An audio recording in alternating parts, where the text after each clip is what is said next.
some strategies when you're putting together your own investment allocation. The first, considering risk versus opportunity. You also need to look at your own risk tolerance and your own time horizon. When we talk about time horizon, it's not just your retirement date. It's not the date when you're going to first pull money.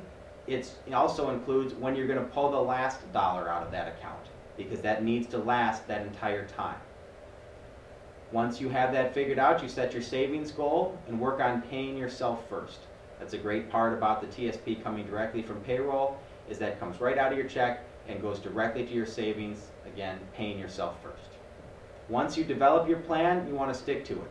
And that can include several things, including diversification into several of the funds, dollar cost averaging, which is the concept of maintaining the same contribution over time, which most people do by virtue of their regular payroll deductions, and compounding, getting your money in there so that the interest it earns can earn interest on itself and grow even more over time. The first item, risk versus opportunity. Any investment that can outpace inflation is always going to come at some risk. A good investment strategy, however, can help you manage that and understand it, and also compare it to your time horizon. That's a risk management tool as well. If you understand when you're going to need to access your money, you understand the amount of risk you can afford to take with it. Important to remember though, volatility is not the only risk. Playing it safe can also be a risk. That means if you're in the G fund and inflation is going up more than your money is making, when you go to withdraw it, the amount you withdraw will be worth less than when you put it in on an inflation adjusted basis. So sometimes playing it too careful can be a risk as well. But the last point here, very important, you still have to sleep at night. Looking at your time horizon, that's the duration of your investment. It's not just when you begin drawing, but how long that needs to last. One suggestion I often make is to take a phased approach. Different portions of your assets or of your TSP may have different time horizons. If you know that you're going to need a certain amount of money in the next 5 to 10 years, that's the time horizon on that investment. But if you also know a certain portion won't be needed for more than 25 years down the road, that has a very different time horizon and can afford a different level of risk. Setting your savings goal. In order to do that, you have to think about what you want retirement to look like. What will that lifestyle be? Where will your income be coming from, and how much of that will come from TSP? In that case, how long do those TSP funds need to last? And what kind of return do you need to make on them? And what kind of contribution do you need to make? All of that will come from an overarching plan that then is your job to stick with that plan and keep it going. In order to stick to that, focus on what you can control. The contribution level and your investment allocation.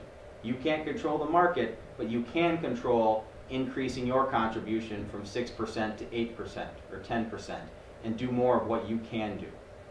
Don't get caught up trying to time the market or chase funds, chasing returns, trying to avoid losses. The old adage, by the time you know about it, it's already too late. Now we're going to take a look at what your options are at retirement when it's time to pull those funds out to fund that lifestyle that we've talked about. You have several options. The first, you can leave the money in the TSP account. There is no requirement whatsoever to pull it out until you're 70 and a half. And at that point you would have to do required minimum distributions, but you don't have to do anything until then. You can also receive the balance in a single payment.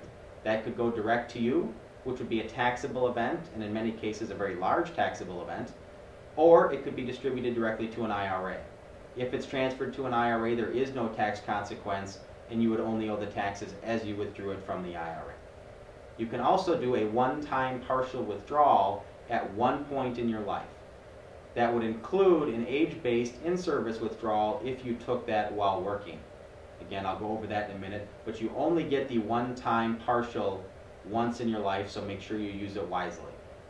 Beyond that, you can receive your balance in a series of monthly payments. Those can either be set up on the IRS life expectancy tables or as a defined amount of your choosing. If you do choose amount or choose the life expectancy tables, you can only change those once every year.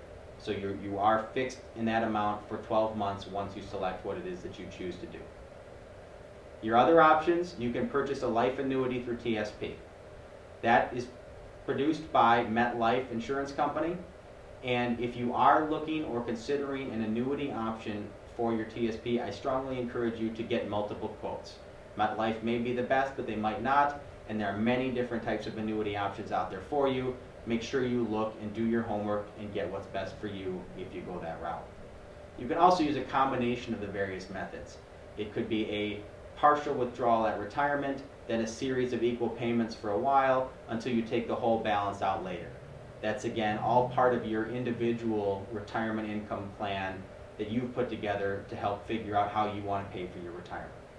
A couple things to keep in mind when you make those withdrawals. There can be tax and penalty implications. On the tax side, if you do have a Roth and a traditional account, those will come out proportionally. You do not get to pick, I want to make this withdrawal from a traditional account or this withdrawal from a Roth account. It will come out even across. So you don't have that level of control within the TSP about which type you'd like to take it from. You also have penalty implications. There's a 10% early withdrawal penalty that applies to withdrawals prior to age 59 and a half. There are a few exceptions though. The first is a big one, and that is any participant retiring after the calendar year in which they turn 55. So if you retire in the year that you're going to turn 55, there is no 10% early withdrawal penalty from TSP. If it was in an IRA, there would be. Definitely something to keep in mind and factor into your equation as you're looking at your withdrawal strategy. The other example of an exception is a life expectancy payments from the TSP, or if it was in an IRA, a 72T withdrawals. In both of those instances, what you're doing is committing to a multi-year withdrawal strategy that pulls it out according to your lifespan, and you have to commit to that for either 5 years or until age 59 and a half, whichever is longer. There is an access to the money, but it is on a limited basis. But if you are looking at that, I would suggest talking to someone who can help guide you through that process. If you do make a transfer to an IRA account, and again you've met that age 59 and a half requirement, most of these restrictions do not exist, and you can take out any amount that you want at any given time, provided it works with your own plan. Moving forward or earlier, if you need to access that TSP while you are working, you have 3 options. The first is a hardship withdrawal. In that instance, it's a straight withdrawal. There's a limited amount that you can do, and if you do make a hardship withdrawal, you're not allowed to contribute to TSP for 6 months or receive agency contributions as well.